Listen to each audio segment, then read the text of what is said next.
Hello and welcome to another episode of This Is Who I Am Now. And oh my goodness, we have an awesome guest speaker on today. It is my absolute pleasure to welcome Sarah Morgan, who is the creator of Mastering the Art of Manifesting. And Sarah, we met just over 2 years ago. We'd never met before until I felt a strong pull to go to the Mind, Body and Spirit in Olympia. And I don't usually like going to those events because they're too big and noisy and stuff. But I woke up that morning and it was like, no, you've got to go. You have to go. And I know why I had to go. It was because I needed to meet you and I needed to meet Olivia Ocaña as well. And since then we've had a wonderful connection. Sometimes I've been your client, but more we are now discovering a friendship that has actually gone over lifetimes and in non-physical, which is just so special. So I actually interviewed you for a podcast just over a year ago. And I'm wondering if you can just share with us what's changed from then to now, because I know you've been going through massive expansion. And so if you want to share. Oh my goodness, I don't even know where to start. And I can't even believe that was a year ago. So this time last year, because it was literally around this time last year, wasn't it? I was in the throes of my awakening following the Believe releasing process. And I mean, oh my gosh, so much has happened in the last year. So I've kind of reached the end of my awakening now. I'm now supporting other people while they go through their awakenings. I have got to know and open up to the wonder of non-physical and my awesome non-physical team. I have energetic capabilities like decluttering people's vortexes. I'm starting to see the law of attraction now, and I'm starting to feel and see whether my clients are attracting it or repelling it. I mean, this is just very, very top line. It's actually bonkers how much has changed in the last year. And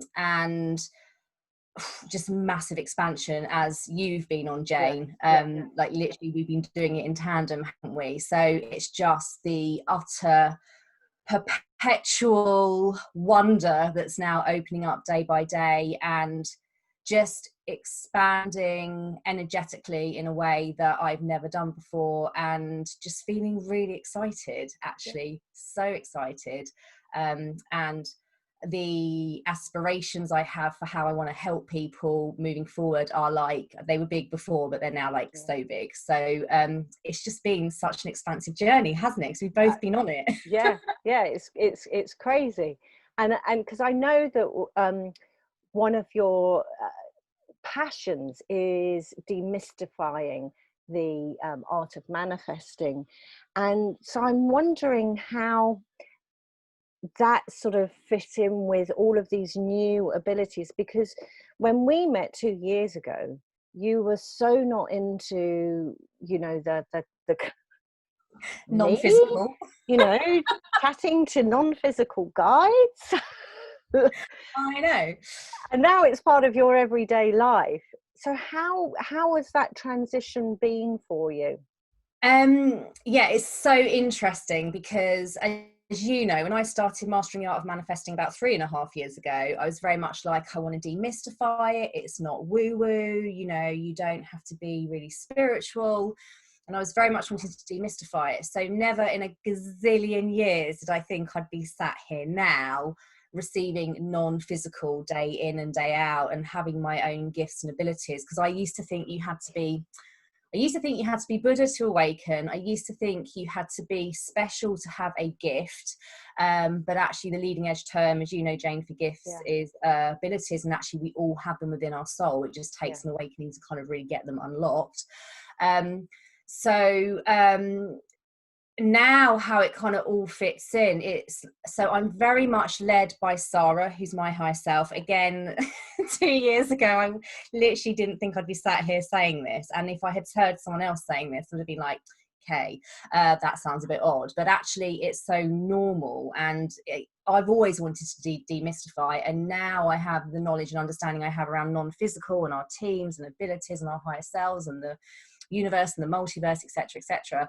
It's the same kind of thing. I want to demystify it for others, but actually when you start weaving in your non-physical team around manifesting, it just ramps everything up. I've, through the teachings from Fifth Dimension Earth, from Olivia and Rafa Kanya, who I was really lucky, they kind of mentored me really closely through my awakening, like they have you, Jane. I've learned about other universal laws that you can literally wield with the law of attraction. You can harness alongside the law of attraction to give it even more oomph, is not the right word, but to just supercharge it more than most people are actually working with. So it's just manifesting for me. Sarah's kind of helping guide me to kind of put it into words, because actually it's the first time I've had this conversation in this way and actually reflected back in this way. She's saying manifesting is so much richer now, and I'm still only scratching the surface. The way I manifest now, some of it I've always done instinctively because it's always been Sarah guiding me, but actually it's getting really richer and kind of meatier and broader and vaster now. And I'm really excited to continue to just see what my non-physical team are going to bring through, because they've all got a leaning towards law of attraction, or a lot of them have. And Sarah has had many previous physical incarnations, all with a massive leaning towards law of attraction. So now I've got this consciously whole connection with her and my team. I mean, I'm just so excited to see what else they're going to bring through over the coming years, because we aren't stopping anytime soon, because it's just getting more and more scrummy day by day. Yeah. So now thank you. And it's just amazing, isn't it? But now you are sort of moving more towards the incorporating all of the belief teachings into how you work. How essential do you think it is to go through the releasing process in relation to manifesting? Oh my God, I'm so passionate about this. It is so essential, because so before the belief releasing process was documented by Liv and Raf, all of the teachings, pretty much, including the teachings that I coached and wrote about in my books, were all about your transitional vibration. The teachings from the amazing Esther and Jerry Hicks and Abraham were all around your transitional day-to-day in the moment vibration. And you can manifest so much with your transitional vibration. I manifested so much just with those powerful transitional day-to-day vibrational tools. But I reached an expansion ceiling. I couldn't get beyond it. And this is what I find with so many clients, or clients that can manifest some things but can't manifest money, or there's always this kind of, they can't manifest broadly and widely often, or they get off to a really good flying start and then they kind of get a bit stuck. And this is because of low stored vibration, which the belief teachings actually address. And so using the belief releasing process, you can now shift out that low stored vibration. And I kind of say now, this is the other part of the jigsaw puzzle, because by tackling your transitional vibration, you're only kind of dealing with kind of like one half of the manifesting story and vibrational story, if you like. When you can shift out the low stored vibration, then you are literally limitless. This is what is so exciting. And just to give you an example, I was manifesting sort of £20,000 cash months before I went into the belief releasing process. And then actually going through the releasing process, I realized I had so much low stored vibration around money, and this is why I couldn't get beyond that point. And so it doesn't have to be about money. It can be anything, relationships, anything. I've done a lot of releasing around relationships as well. Like, it's so interesting, as you know, Jane, when you go through the belief releasing process, like often the things you are releasing, you don't even realize are actually there sometimes. And so you are completing the puzzle by, you know, moving with the believe releasing process. And the thing is, I've always coached clients, and my messaging is always about, I am wanting to help you become completely and utterly limitless. I want nothing to limit your manifestations. And now I know what I know with the believe releasing process. I can't not coach it for all of my clients, whether they're doing the kind of really kind of lower end programs or the higher end one-to-one stuff with me. It is now dovetailing into everything that I'm doing, because I feel I can't serve my clients if I'm only giving them half of the story. It's like, you need the complete story. My commitment to you is to help you become limitless. This is the work you need to do. And it is phenomenal, the speed and the pace at which you can awaken using this process now, as you know. So for me, if you want to manifest limitlessly, if you want to be an utter vibrational master where you can hold your alignment and balance around your manifestations and keep drawing them in no matter what those manifestation requests are, and you know how to clear the resistance that's in the way, this is where you become truly limitless across all areas of manifesting. You have access to manifesting things that Sarah's saying, you know, over time, we will be manifesting things that humankind, this is so exciting, hasn't ever seen manifested before. And this isn't just about me being special or you being special, Jane. It's like, this is accessible to everybody. So anyone that wants to truly manifest limitlessly, you've got to blend the stored vibrational work with the transitional vibrational work. That's what I'm very passionate about now. Yeah. And I know that some people that I come across and I've had conversations with, because I'm very much like you in the sense that I can't not teach this now. It's become so part of the way that I manage my own emotions and vibrations. I feel like I would be doing a disservice to my clients if all I did was, you know, just coaching and emotional freedom technique, which is what I used to do before. It's like, why would I not share this with them? But one of the things that, you know, people have said to me occasionally is that I'm not ready to kind of open up that can of worms. And there's a lot of fear in relation to kind of digging deep, because part of the process is you need to know what's there in order to release it. So I guess the question I have, which might be, you know, your audience might be particularly interested in understanding, is, yes, we know that going through the releasing process can be emotional painful. Can you still manifest while you're going through that? Yeah. So absolutely. There were times when I'm coaching my clients to go through the releasing process, I'm very much trying to keep them connected to desire as much of the time as I can, because actually part of the Believe teachings isn't just about the releasing process. It's about how to manifest big and how to manifest bigger. And this is where you're linking in the laws of balance, truth, and desire with the law of attraction. I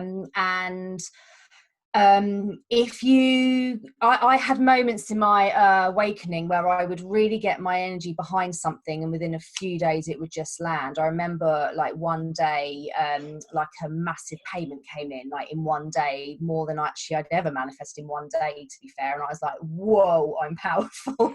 But it's because my low store vibration was just shifting. The more you shift it, the more powerful you become with the manifesting. So you can still manifest. It's an interesting process. It's definitely expansive. The way I manifest has changed, I have to say.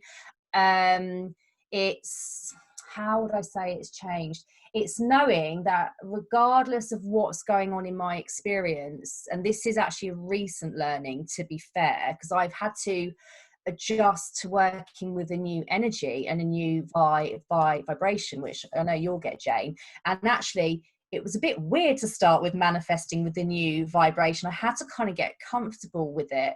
And it's something that's really starting to kick in to momentum now. I'm really sort of finding my way with this now. And it's much more like I think before, when you're focusing on your transitional day-to-day vibration, you're always about, I have to feel like really high vibrational and on that high flying disc.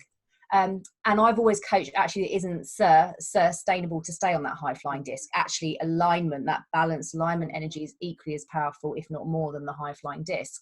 And the Believe teachings are all about helping you to maintain balance.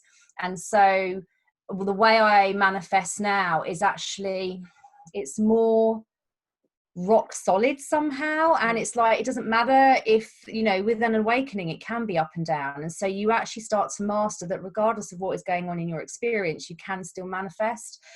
But I would say my manifesting has changed, but it's become more powerful, and I can literally feel the shift now day by day of that power just kicking in more and more and more. So you can still manifest when you're going through an awakening, but it's actually learning how to manifest. This is such a good question because I haven't been asked this before, and it's actually really good to try and articulate it. It's learning how to manifest with a completely new energy that's in your body, because your energy literally changes when you're shifting out low stored vibration. And once you master how to do it with that new energy, it's very powerful. But again, when I'm working with clients, I am trying to shortcut that process for them. So I sort of tend to learn things and it takes me a bit longer, which means I can clients through it. So the answer is yes, but it feels different in a very kind of satisfying, powerful way once you start to master it. And sorry, one other thing I would just say is sometimes people fear clearing the resistance that's actually stopping their manifestations coming, and I did have that, and again, I'm very passionate about teaching people to not fear it, because you want it gone. This is why some people spend, well, most, I'm being told, people spend their whole lives, ones, you know, they have these massive aspirations and they can't fulfill them because they've got this resistance of this stored vibration that up until last summer we didn't know how to release in the way that we do now with these teachings. So does that kind of answer the question? And it's really powerful because, you know, as an energy practitioner, well, as an emotional freedom technique practitioner, the way that I worked was to help people to get to the root of a problem, but so it was similar in a sense to the releasing process, and you use tapping on points, but it was working with the conscious mind. Now the releasing process is working with your higher self, and your higher self takes you straight to those core moments where the resistance began, where the low vibration started. And I think what's been so surprising for me is that quite often it's like, well, I would never have thought that. I would never in a million years. But there is that time, I guess, when you're feeling the energy and the emotions ramp up. You're feeling it and you're like, oh, I don't want to go there. I don't want to go there. But like you say, the more that you resist it, the more that the emotions get ramped up, and actually it becomes quite painful and a lot more contracted than it needs to be. So part of that is learning to love the resistance that shows up. And that's a process, and it does take different people different amounts of time. I tend to learn things the hard way so that I can teach it in a way that's easier for clients. So that is something I did struggle with. But again, when you get to the end of an awakening, you are so like rock solid in knowing that you can handle anything. You can literally handle anything. And so it's like, even huge desires I'm creating now, it may be there will be some expansion that comes in to help expand me, to get me ready. So some universal training, for example, and I will now be able to navigate those with so much balance, and knowing that all I need to do is ask my non-physical team and they're going to help navigate me through it. And again, it's this expansion that speeds up the manifesting so often. Sometimes we just need to expand. So it's a really fascinating process. And I will also say, to be fair, because clients have said this to me, and it's something I actually did struggle with in the beginning, when Abraham Hicks is always like, focus on feeling good. So I was like, yay, Abraham Hicks, let's focus on feeling good. And I loved it. And actually I did find it a bit difficult in the beginning with the releasing process, because I was like, I remember saying several times, I just want to go back to the pink and fluffy Abraham Hicks stuff, because it's all, I literally said that several times. I think I probably did say it to Liver Map as well. I was like, I just want to go back to the pink and fluffy stuff. But if I had stayed there, I would not have had the breakthroughs that I'm now having. And I'm only getting warmed up. And it's the same for every single person. That's kind of where I am in the releasing process now. We're just tapping into something that's going to be massive, and everybody can do this. And so it's actually really understanding now, but until you shift that, you're not going to get what it is you want. And so this isn't counteracting the Abraham Hicks teachings. This is taking it further. It's like taking it even further in terms of the leading edge insight. So this is massively just expanding the incredible work from Esther and Jerry Hicks so far. It's taking it further, because we have been asking for more, especially myself. I'm like, I want to learn more about manifesting. I want to learn more about the law of attraction. And so for me, you know, this is exactly what I have been asking for. And if you don't deal with it, you're always going to have that block. So of course you want to deal with it. And like you say, your higher self and the way it works is so wondrous, because like you, so many releases I was like, oh my gosh, that was where this came from, I didn't even know. And then it's really cathartic when you let go of something that's been in your body pretty much your whole life. It's incredible. So talking of Esther and Abraham Hicks, so there's two things related to that. But the first is, so I know Esther and Abraham talk a lot about vortexes, or putting your, you know, your desires within a vortex, and they're being held within the vortex. And now you have this ability to declutter the vortexes. Well, who even knew that was a thing? So could you explain that a little bit more in terms of why a vortex might need decluttering, and what it is that you're able to do? Yeah, okay, so this is, oh my gosh, again with this, I'm only just scratching the surface. So when we kind of go about our lives, we are just creating desires all of the time.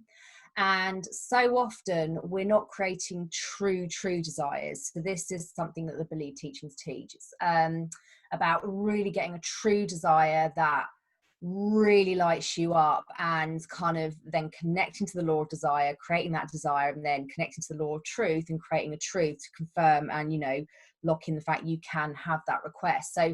So many people are creating requests, but they're not getting that huge energy around it. Also, a lot of people are creating requests intentionally and unintentionally that are fear labeled, and you can't manifest something that is fear labeled. So when people are like, I need to manifest this, or I need to manifest that, or I've got to manifest this, and it's got that fear energy around it, rather than the love energy you have when you're doing it within the law of desire, they're just, those requests are sitting there in your vortex, literally cluttering it up. So if you think of how many requests, like you can go about a day and create thousands of requests just in the moment without even realizing.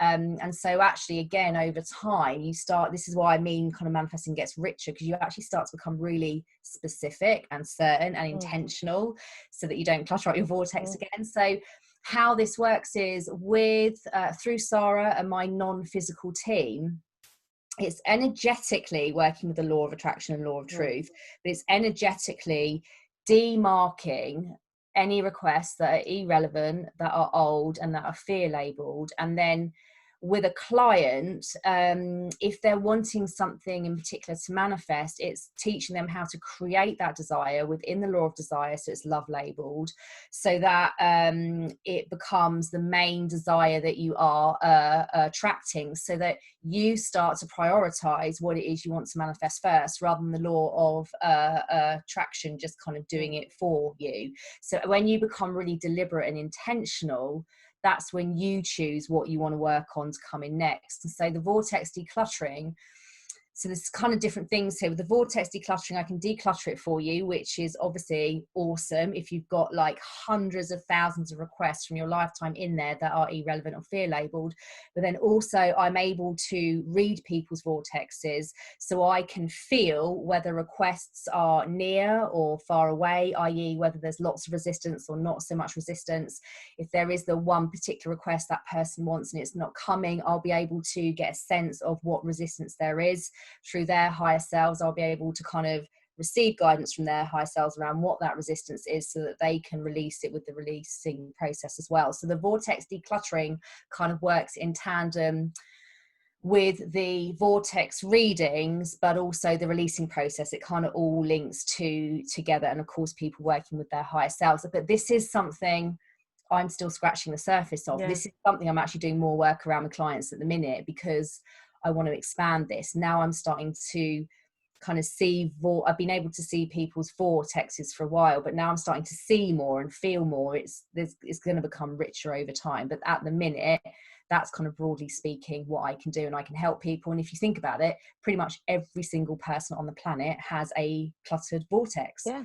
Pretty much every single person. So it's like, this is going to be so powerful for so many who are wanting to manifest something they've been trying to manifest for years, and they just haven't been able to get there. Now this changes that. This puts a whole new angle and perspective on manifesting. And Sarah, my higher self, her speciality is the vortex and the law of attraction. So there's going to be so much more to come around this. So I'm really excited. And I should think, just how incredibly useful is that for someone, particularly if they've got multiple desires that they want to manifest. They can have a session with you and you'll be able to say, okay, well, you've got X amount of resistance for that one. You've got a lot more resistance for that one, so that they're able to then, okay, I can focus on this one where I've got least resistance, manifest that. Because once you get into that manifesting flow, I know what happens is that, you know, it then starts impacting on your other desires that you're trying to manifest. So, oh my goodness, how amazing. It's really cool because it's very targeted and it's very deliberate and intentional. And I mean, I manifested so powerfully in the past, but it was very broad and general, which was awesome. But that's why some things came in and some things didn't. Whereas now it's like you can be very deliberate and intentional, and that feels really scrummy and meaty. It's like, it's awesome because you are literally wielding and harnessing those universal laws in a way you wouldn't have done before. It's really scrummy when you get into flow with it. And I mean, I'm just aware of the time, but I know we could go on talking for ages, so much, and I'm so excited because I know that Jerry Hicks is now one of your guys since gosh, when was it? It's February or March. March. He came through when I was on holiday. I was very, very excited. So again, you know, you're still in the early stages of that relationship. So, and I know that, you know, Jerry he's a guide for Esther as well. So I think the reason for mentioning him is that I just want to say, anyone who's watching, you ain't seen nothing yet from Sarah Morgan. There is so much more to come. And just so exciting. But for anyone who's not come across you before, what would you say is the best way to kind of get a feel for how you work, and if someone wants to maybe just dip their toes in? Okay, so probably YouTube or my Facebook page, because I do have the books, which are brilliant places to start on camera. But these were written about 2 years ago now. I have changed so much since those books were written. The first one was 2 years ago and the money one was a year and a half ago. So they're awesome, but they are targeting your transitional. They're not targeting your stored. And so I think by all means, start with those. They're awesome. You can get them on Amazon. But if you want really to feel into the new content that I'm putting out, I would check out my Facebook page, which is Sarah Morgan. I really should shorten the name of it. Law of Attraction Coach, author and public speaker. And then there's also my YouTube channel, which is called Mastering the Art of Manifesting. I do have a Facebook group that's called Mastering the Art of Manifesting. But I do everything through that page now. And it just kind of feeds into that group. Yeah. So, but yeah, start there. Watch some of my video content and just see if it aligns with you, basically. Yes. And then my website is masteringtheartofmanifesting.com. Yes, and I will pop the link in the comments box below the video. So, but also you do a weekly vortex decluttering, don't you? Yes. So every Wednesday I do a manifesting amplification session. It's sort of between half an hour to an hour long. There's always a practice. It's about half an hour. Where I am enacting lots of my different energetic abilities. One of them is the vortex decluttering. It's different each week as different non-physical bring things through, but that's every Wednesday. That's probably that's a really good point. That's because it's like £19 or £29 if you want to ask a question and get guidance from a non-physical team as well. That's probably a really good place just to dip your toe into. Yes, and I would highly recommend that, because I think it's, you know, when you're looking for the right coach to work with, I think it is so important that you feel into their energy to see if you are a match. And so I know that just dipping into one of those vortex decluttering what did you call it? Manifesting amplification. Manifesting amplification sessions, anyone new will get a really good sense of whether you are energetically connected, because you'll feel it. You will be left in no doubt. You will absolutely feel the energy of you through those sessions. And if you don't, then you know that, okay, that's I need to find someone else. So I think that's a really great way for people to get to know you, get to feel your energy. Yeah, awesome. Divine. So thank you so much, Sarah, for joining us today. Thank you for having me. I love you so much. Look forward to seeing what happens and what develops for you in the future. You too, darling. Love you. Bye.